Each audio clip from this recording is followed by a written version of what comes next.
Welcome to Solutions for Higher Education, a podcast by Scott L. Wyatt, president of Southern Utah University in Cedar City, Utah. To subscribe to this podcast, please visit www.suu.edu/President's Podcast, where you will find both the audio and a written transcript for today's podcast. Hi again, everyone, and welcome to Solutions for Higher Education, a podcast featuring Scott L. Wyatt, the president of Southern Utah University in Cedar City, Utah. I'm your host, Steve Meredith, and joining me, as he always does, on this beautiful January day is President Scott Wyatt. Hi, Scott. Hello, Steve. It's nice to be with you today. It is, and we're going to talk to somebody who is in a much warmer part of the country today, I was saying in our little preliminary interview that I am actually an alumnus of this university, Arizona State University, and a proud Sun Devil. Got my doctorate there, did my undergraduate and master's at the University of Utah, but lived in the Phoenix area for a long time and have nothing but great love and respect for Arizona State University. And our guest is a very prominent member of the administration at ASU. And why don't you introduce him? Thank you so much. Yeah, we have with us today Dr. Sethuraman Panchanathan, and I think you typically go by Dr. Panch. Is that right? That's right, Scott. You did a great job with my name. Well, you are the Chief Research and Innovation Officer at one of America's most innovative universities. So we're honored to have you with us. Thanks for joining us today. Thank you for having me, and I'm delighted to be with you. Why don't we start by inviting you to provide just a little bit of an introduction. You haven't been the Chief Research and Innovation Officer your whole time at Arizona State. You've served in a variety of roles. So why don't you start by telling us how you first came to Arizona State, and then walk us through that quickly. Happy to do so, Scott. I came to Arizona State University in 1997, and I often joke around, as we have President Crow at ASU since 2002, that I was part of the before Crow or the BC era of ASU. So I joined as a faculty member in Computer Science and Engineering Department, and by the time President Crow came here in 2002, I had started a research center called the Center for Cognitive Ubiquitous Computing, which I still direct. And that center is responsible for designing devices and technologies for assisting individuals with disabilities. And when President Crow came here, he looked at what I was doing, and it aligned with his vision for what a university ought to be: transdisciplinary, solutions-focused, with impact, at the same time advancing this fantastic intellectual persona and innovation and an entrepreneurial mindset, all of that at the university.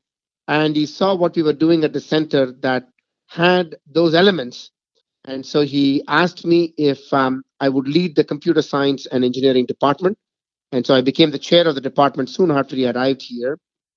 And then I proposed the formation of a new school of computing and informatics, which is how do you bring computer science and work with various problems for which solutions require collaborations between computer scientists and engineers, as well as psychologists, cognitive scientists, anthropologists from the School of Business, and a host of other areas across the university in order to find real solutions to problems.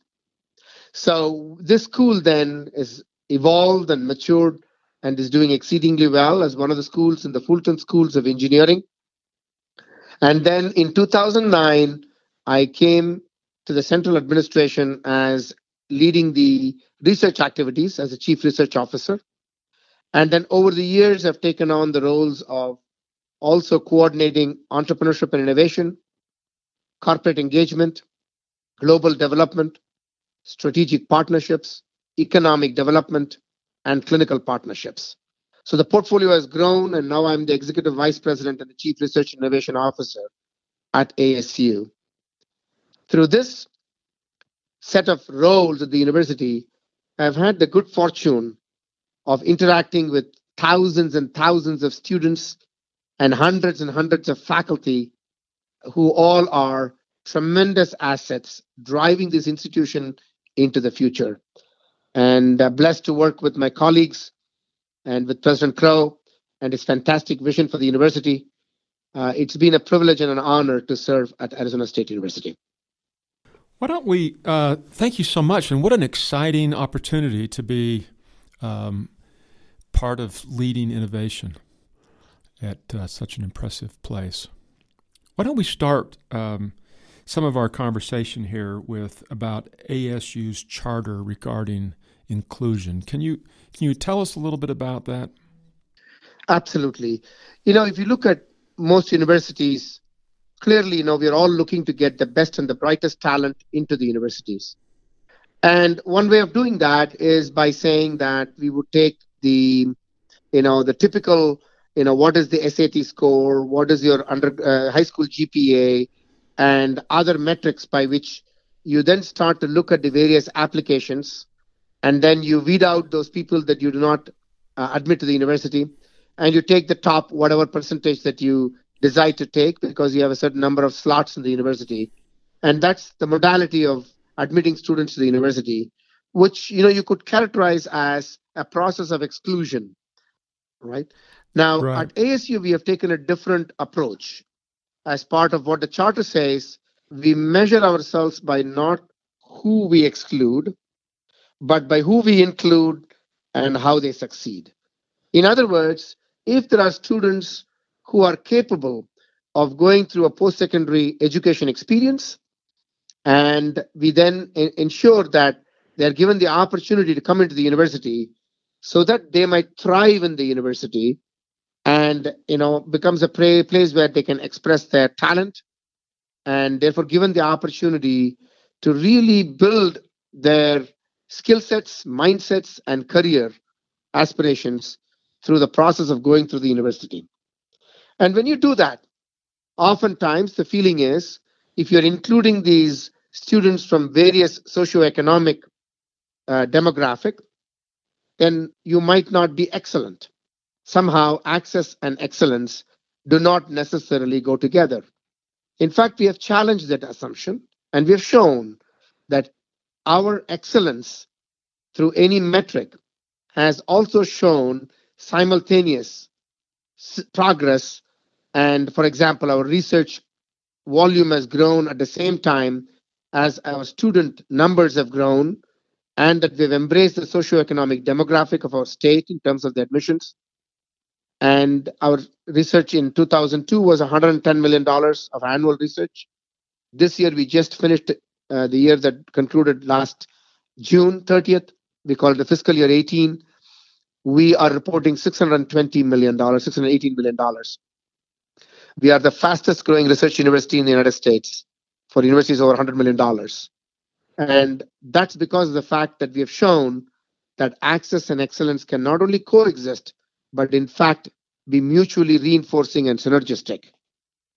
And at the same time as we are doing the access and excellence mission, the last piece of the charter says that we are committed as a university for this mission of impact. That is, we assume fundamental responsibility for the economic, social, cultural, and overall health and of the community that we serve.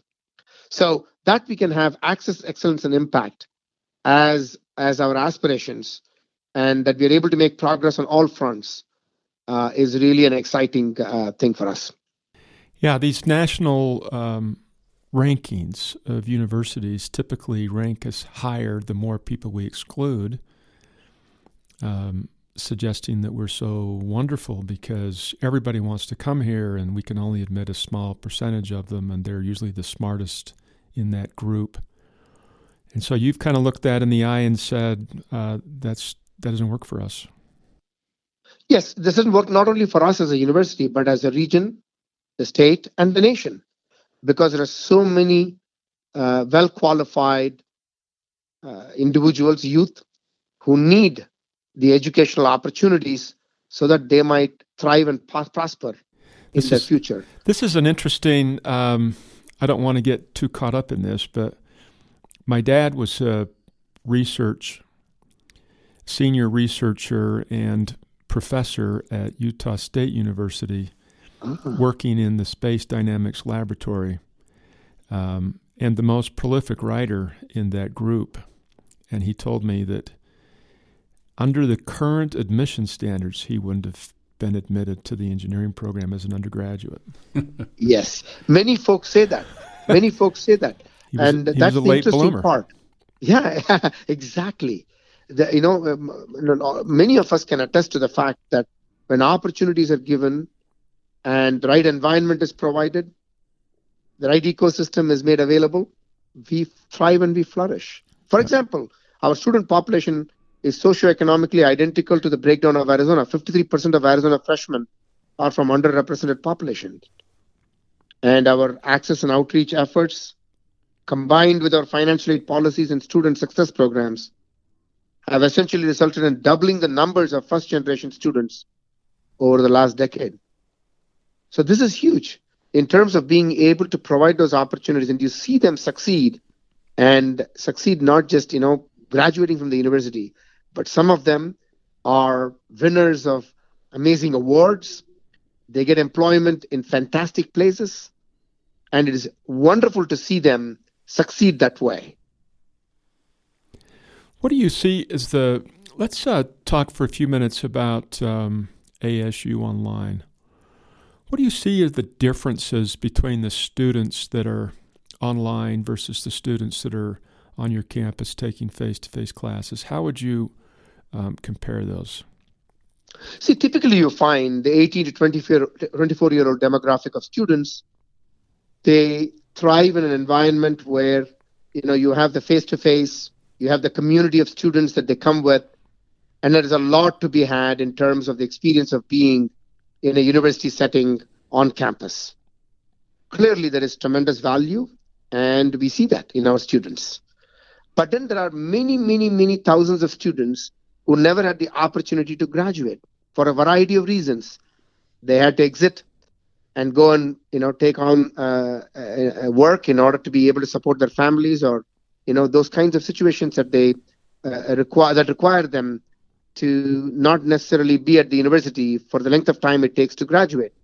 So in those situations, you want them to have the opportunity to be able to take on the courses that they need to take on with the flexibility that they need to have with their lifestyle and other situations, that then gives them the opportunity to still finish their graduation. So that's one demographic of students that are online. Then there is a demographic of students who are already in the workplace who want to upgrade their skill, reskill, and which means that they then find this mechanism of online, on demand, being able to do it flexibly, that makes a huge difference for them. And therefore, that demographic of students have to be served. For example, when you look at our Starbucks partnerships, the Starbucks partners, they call the employees partners. Now, they are baristas to all the people that work in Starbucks in different roles. They might have not had a chance to finish their, undergraduate degree, or they might have wanted to pursue a graduate degree. So these are folks that are enrolled in our online program, which gives them an opportunity, as I said, to upskill themselves, to reskill themselves, to finish the degrees that they started that did not get an opportunity to do so. So we find that online outreach is phenomenal. Having said that, there's an important point to be made here, that the online development, which is again taught by our outstanding caliber research faculty, the same faculty that teach our on-the-ground, on-campus students are the faculty that teach our online students also, which means the quality is at the highest level. Some of the content that they develop for the online students now become available for on-campus students. We call them, therefore, on-campus technology enabled. That is, they are able to now take advantage of these technology-enabled delivery of courses and content and modules that then enriches the learning experience of on-campus students at the same time. So we see it as a win-win. Yeah, that's very interesting. What's the average age of your online student? I don't have the exact number off the top of my head. I would venture to say, sometime in some kind of mid 30s to late 30s kind of a thing would be an average age, I would think. But I have to verify those numbers for you, though. You're seeing, though, what you're describing is the online students are students who could not go to campus. Many of them are people who are in work situations that does not allow them to come on campus. They may be remote. They may not even be in Arizona. They may be, in different parts of the country. We serve our online students in several countries across the various continents. We have a program called the Global Freshman Academy, which is the freshman courses being available for students free until they decide that they want to then, get credits for the course. They will pay a small fee for identifying verifying their identification rather. And for example, Global Freshman Academy is in over 195 countries. Students from all parts of the globe are enrolled in Global Freshman Academy courses. Our 35,000, program students are students again from, 140 countries. So this is something that we find allows for students wherever they are. We have students who are, on aircraft carriers, in the Gulf, for example. So these are people that then get a chance to dial in and be able to get the quality education experience so that they might then upskill themselves or reskill themselves. You started into online in a big way about 10 years ago. Yeah. What was the leading motivation for doing that? At the time, online education was seen differently than it is today. Yes. Almost exclusively for the profit schools. And you became one of the first public research universities to say, we're going to embrace this. What was one of the, knowing that this might have a negative impact on your reputation, what was the leading motivation? I think the motivation was, as I said earlier, we have, several thousand students who did not graduate from the university for a variety of reasons. How might we get them to complete their education? Because they deserve that opportunity to be able to do so. How might we serve our corporates, where there are people who are in the workforce that need the opportunity to upskill themselves? And so those were go ahead. Were you worried back then that it might have a negative impact on the reputation of ASU? We were not worried for the following reason, because we were deploying outstanding research caliber faculty, the same faculty who teach our on-the-ground students. And that's a big distinguishing feature. When you have a university who's putting the same quality of instruction, no difference between on-campus and online students. In fact, sometimes our surveys show that our online students feel the quality is even higher because we give them a lot of, experiences that through technology that is made possible. And that's why we were recently ranked the second in the nation in terms of ASU online undergraduate program by the U.S. News and World Report, because we focus on quality. We wanted to make sure that the products that we have there are no different, if not better, so that people might get what they need to advance in their careers. So I've actually taken some online courses, and Steve Meredith here, seated by me, has taught online courses. Yeah, I actually oversee a master's degree here in music technology that's taught entirely online. And I took a master's degree in American history and government class that was half online, just for fun. Yes. And I would agree with you. My experience was very positive, and I've seen reviews of your classes, Steve. Your students are having a very positive experience. He may not appreciate my saying this, but my department chair, when he comes in for my annual review, faculty evaluation review, frequently puts the forms on the desk and says, these are among the highest or the highest rated courses that we have in the music program. And the follow-up question at the beginning was, how are you doing that? Because you're doing this all online. And I We hire very talented faculty, and we have very talented course development specialists here that help us. And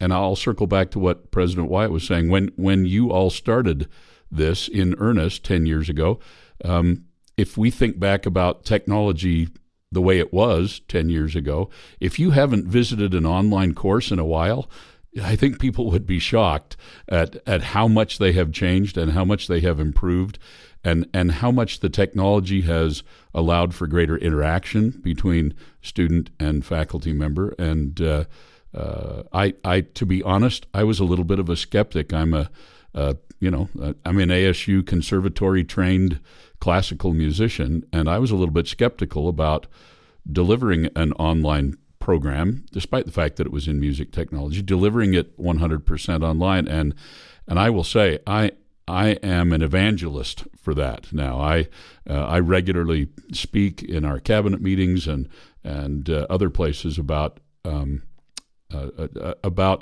fact that I seem to get to know these students better than I have over a career of 30 plus years in front of students in a classroom. And I think it's because I think there's a distance, a freedom that students feel composing their thoughts behind a keyboard that they may not feel surrounded in a classroom of their peers, where everybody's staring them down. Yeah, and I'm not suggesting that the one is necessarily better than the other. I am, however, suggesting that that the automatic poo-pooing or gainsaying of online education that used to 15, maybe 20 years ago, that was sort of an automatic response amongst traditional academics. It has dramatically changed and dramatically improved, and in many ways, I think, is not only the equal but better. Absolutely, Stephen Scott. You just said exactly what I was thinking and going to say. It's just unbelievable what technology has been able to bring to the table here, and we have similar experiences. These are outstanding research faculty who are skeptical, but now would come and tell us this has been the best experience because now I'm able to inspire, motivate, and get students to understand the concepts that I thought that the students were not, capable of understanding. They were stupid or whatever. But instead, that I realized that how blind I was to not being able to deliver them what they needed in order to get them to understand. And they have found unbelievable outcomes from that. And they feel that, I only wish that we had it, so many years back, all through my career. So this is the kind of thing that we get often is faculty telling us, and it has been a tremendous help to faculty too, because as you said, the instructional designers who work with faculty now take the content, which is the expertise of the faculty member, and then present it in ways that makes it very exciting, engaging, interactive. And so that what happens then, the faculty member now is, when we talked about the flipped classroom concept, right? The faculty member now is having this rich content and then uses the time in the lectures to now engage with the students in an interactive way to be able to address their questions, the areas where they find that they need more development and strength to be built around a content area, and they spend more time doing that. So it's an amazing experience for faculty also. And so it has been, as I said earlier, a win-win from so many perspectives. When you first began this, how did your faculty react? No, I think there was, agreeably a sense of skepticism. Me being one of the faculty members myself, there is always skepticism about these things. But when you start to look at the faculty getting digitized, right, meaning that they get trained to how to use these, and then they're surrounded by these experts who are willing to co-design with them the content, then the faculty just get on board and they see the outcome of what it means to students. And then they become even more excited by this. So we have found that this concept of, what it could do for not only students on campus, but students online, and even support this concept that we have been talking about a lot, President Crow, is lifelong learning. That learning it only starts at the university or continues at the university from your school, but then you leave and learning continues all through your life. And that you're able to get that done because of the fact that the same infrastructure that enriches the experience of students on campus, which now provides the ability for students outside to be able to get access to it, and then people then being able to tap into this all their life so that they might, stay abreast or just even curiosity based. I mean, I'll tell you, my father, who's also a professor, by the way, so we have something in common, Scott. And my dad, an electronics and communication engineering professor, when he semi-retired at the age of 80, he went and enrolled into a master's in history and completed it. He enrolled in 81, completed in 84 when he was 84, because he's always been passionate about history. And he felt that he wanted to just enroll in this program and just discipline himself to be able to learn everything about history. And that's what you find. People are curious to learn. Sometimes it's for career advancement, but most of the time it is to, satisfy their curiosity all through their life. Yeah, my father's first distance course was in the 1950s. It was a correspondence course. Yes. That he took just for personal learning. Yes. But he was stationed on an Army base or an Air Force base in Alaska and wanted to take a course, and so it was correspondence through the mail. My, how things have improved since the 1950s. Yep. That's amazing. That's What amazing. What was the process you went through at ASU to make this decision or to get buy-in to turn towards having significant online? I think the process is, when you make the case and you go back to our charter again, our charter says that we want to have significant impact in all things that we do, and that we take responsibility, as we said, for the economic, social, cultural, and overall health of the community that we are embedded in. And then you then say that we are, about access, making education available for everybody, opportunities available for everybody. And then you say, but then we're going to do all of this with excellence as an imperative. Now you start to go back and look at that tenets of the charter, and then that is being reflected in this form, through online being one of those platforms by which we are doing that. Then you get buy-in. And, if you tell people that, you need to do more, that's one type of reaction. But when you say, we want you to do more, but we're going to surround you with help so that you get all the assistance that you need, and through that you're now going to have this impact, then the conversation quickly changes to something from doing more to doing something that they become passionate about. You've experienced a lot of growth in the last 10 years. A lot of different universities have moved into online, but few of them have grown like you have. Were you prepared for the growth? What were the biggest challenges that you faced? Happy surprises and Yeah. maybe the other kind. No, we are thrilled about the growth. Where we prepared for the growth, we did have in our aspirations to want to grow rapidly, because with technology you can deliver them. So we always challenge ourselves to a lot more than somebody would think that we would be capable of, because we believe in that. And we do that because of the innovative mindset, the entrepreneurial mindset that I talked about in the beginning. We are always ready to do more. I mean, people would say, do you think that you can execute, even if you had as your ambition that you want to be a $500 million enterprise, and now we are at $618 million, wanting to achieve $815 million by 2025? Do you think that you're capable of doing that? I think that we pose the question the different way. Instead of asking, are we capable, we ask the question, what does it take? And with the mindset that we have, we keep moving forward, charging forward, because the need out there, Steve and Scott, is so much. You just can't rest. You just can't pause. You just have to keep charging forward. And we are very blessed to have an amazing group of faculty members at the institution, amazing staff members that are contributing their very best for moving the institution at this pace. I often would say to people, ASU is advancing with speed university. or Advancing with Scale University, whatever way you want to call it. How many online students did you have 10 years ago? 10 years ago, when we started the online program, I mean, we had this distance learning kind of thing, maybe a couple hundred, maybe 1,000, maybe not a whole lot. And how Right many? now, we have 30,000 students, 35,000 students online in programs, and about 500,000 students in our Global Freshman Academy.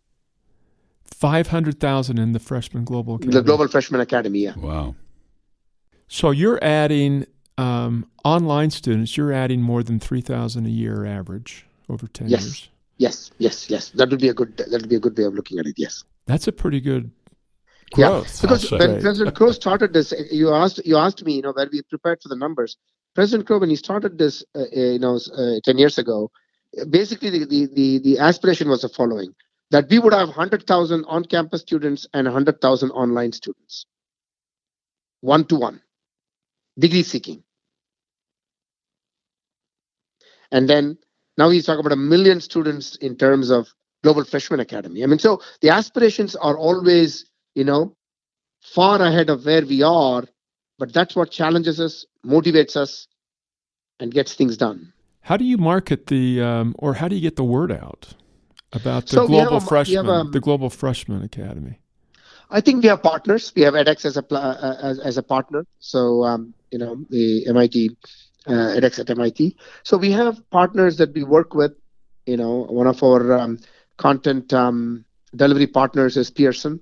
So we have many marketing channels through which we get the word out. But the best word out is the fact that our quality is high. Our completion rates in terms of programs, degree seeking, is very high, in the 90s. When you talked about some of the private offerers, their completion rates are far, far, far less. And so we believe that quality and performance speaks for itself. Of course, we market through all the marketing channels that we can market it, online, all kinds of marketing efforts that we do. I remember one time somebody was telling me, I was just at Long Beach Airport in the security line, and I saw the Trace having ASU online or something. And, so we are everywhere.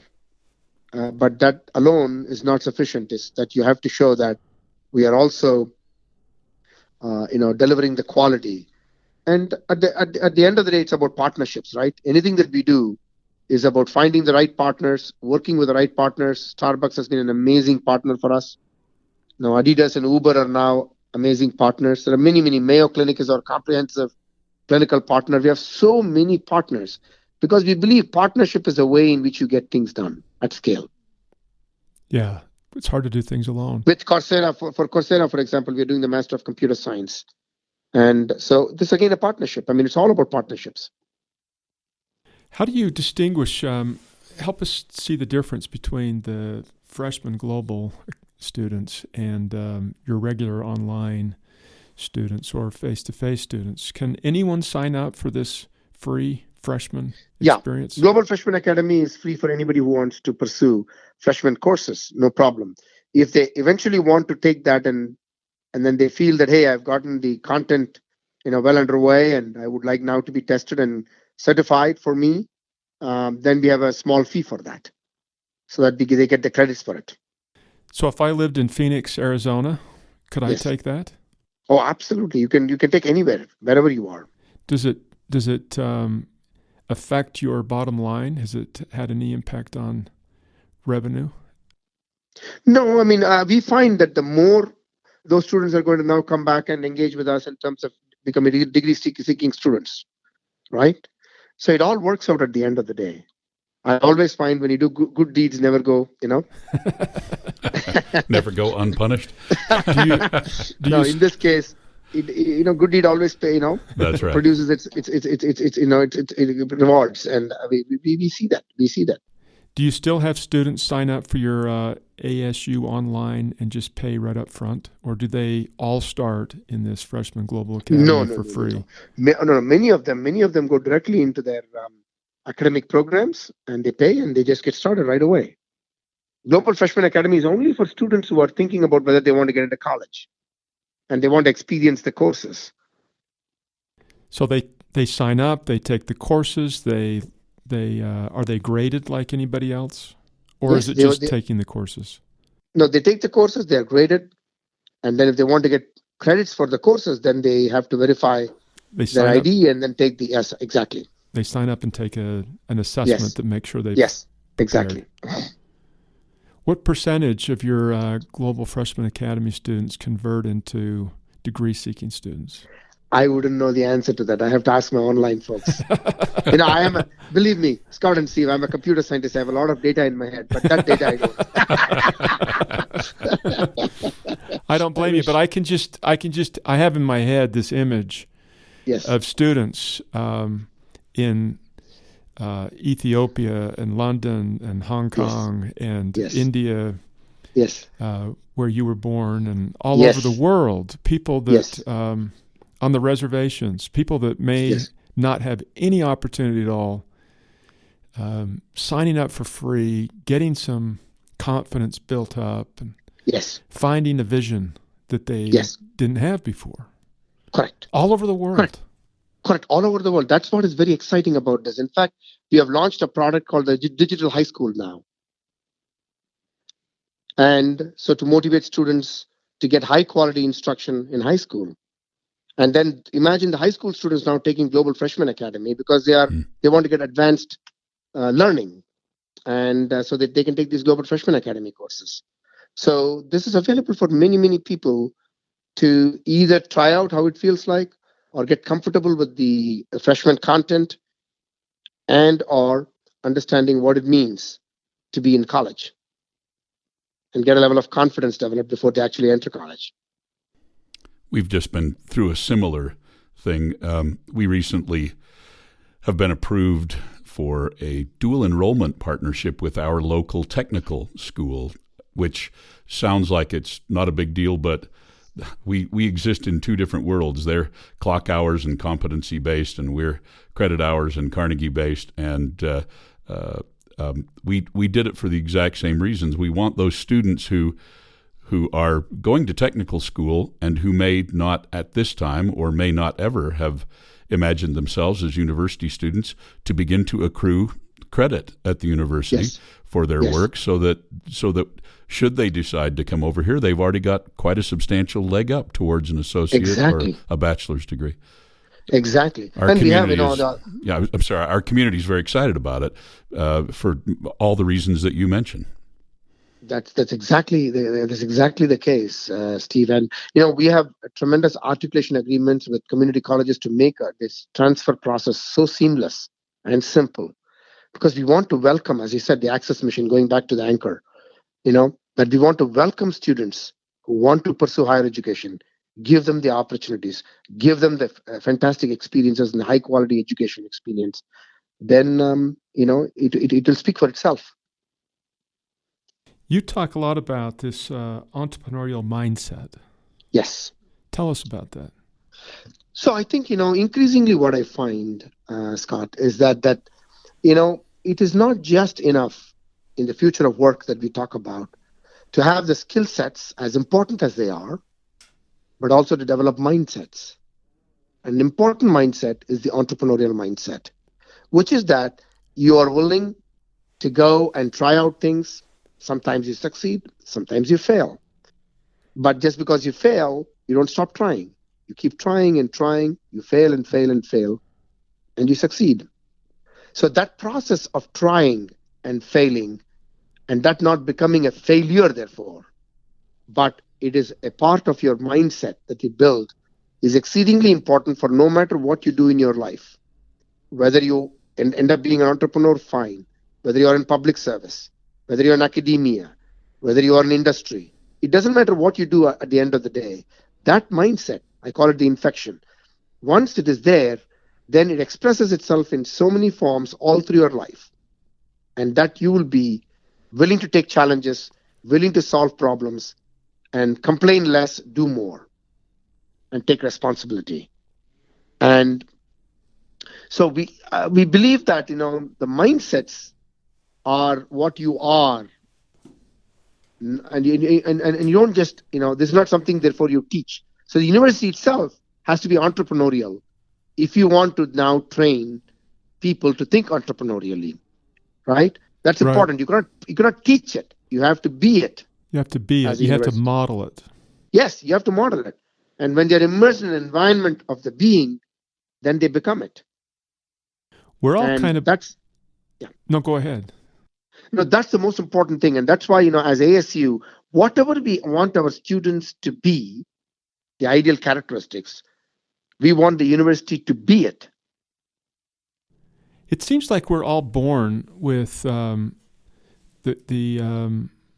mindset of being willing to take risks. We learn to walk and we fall, and we learn to ride bikes and we fall, and kids learn how to skateboard and they fall, and just all these things. But the older we get, the more risk adverse we become. Exactly. And it's a shame, isn't it? It is a shame. It's beautiful that you put it that way, Scott. You're right. We are free spirits, willing to do a lot of experimental things, but then over time, we lose it somehow, or it is not cultivated. Let's put it that way. I think And school. so I think, I was going to say, I think school might actually beat it out of us. yeah, We, in the most traditional sense, traditional education doesn't actually encourage that kind of risk taking. yes, you are correct about that. And I mean, in fact, I say that this has to now percolate to K-12 systems also, because you want people not to lose it and regain it, but people then keep building on it and developing it. And so that's something, you can imagine universities again have a role to play, and we take it also very seriously. Is we after all have the colleges of education, where we train the teachers for the future. And if you can make a difference there, then that can again impact what happens in schools as students go through this. I've taught some high school classes, and one of the differences I've noticed between high school students and college students is that, at least in my very small anecdotal world, is that the high school students were terrified of failing the class, because if they failed it, they wouldn't graduate with their graduating class. Yes. College students at least know that they can retake a class or do it in summer, and Yes. most people don't graduate precisely on their 4-year mark. But it seems like when we go through public education, it kind of beats us out of taking risks. Not everybody, but it beats that risk-taking out of the people. Yeah. Yes. I agree. Yes. Sometimes it's a school, sometimes it's a family worried about making sure their kids are, Yes. doing well and graduating and getting the A's and so on, that they're not willing to have their children take those risks, and I think it requires a rethink, basically, and to the extent that higher education enterprises can impact that not only at the university but also then backward into the into the high schools and the K-12 spectrum, that can be exceedingly valuable. How you can help impact and change that also. I think it's very important. I mean, if it's important at any point in time, it is now, because everybody is worried about what does technology do to my career, my future, my all of that, my job, and so on. I say that, in fact, technology is an asset. It depends on how you're able to think about it. Technology and humans working together, and that happens to be also my area of research expertise when I'm working with people with disabilities. How do you get technology to enhance your abilities, which then enhances abilities for everybody? We are all disabled after all. It almost feels like every student ought to have an online class, because the world is moving in that direction. Correct. And if Correct. It's a very good point. And if they can't thrive in that environment, then we should be concerned. Exactly, because that's what you think that ultimately they will adopt through their life, is learning through technology and through online mechanisms that keeps them always at the cutting edge and beyond.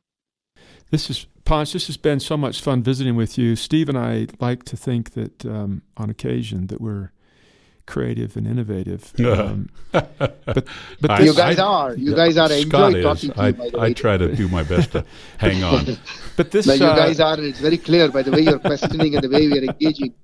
This conversation has shown to me that you guys are in the bandwagon that we are all in, and I think it's exciting to see that. Yeah, but it's so fun to visit with somebody like you that has been this creative, this innovative, and realize that there is so much more out there, that we allow ourselves to be a little bit captured by the world that we see, And the more we talk to others whose world is different, the more the possibilities grow. Yes. And you have really taken to heart this idea of inclusion to make sure that everybody gets an opportunity for a high-quality education, to the extent that you're giving the first year for free. Well, thank you so much for helping us Yes. see a vision of what you're doing, and thank you for serving so many people around the world. Thank you. Thanks to you too, Stephen Scott, and thanks for reaching out to me. I enjoyed the conversation and look forward to someday hosting you all at ASU. Thank you. You've been listening to Solutions for Higher Education, a podcast featuring Scott L. Wyatt, the president of Southern Utah University in Cedar City, Utah. We've had as our guest, via the telephone from his office in Tempe, Arizona, Dr. Sethuraman Panchnathan, who is the Chief Research and Innovation Officer for Arizona State University. We thank Ponch for joining us, and we thank you, our listeners, for listening to us. We'll be back again soon. Bye-bye.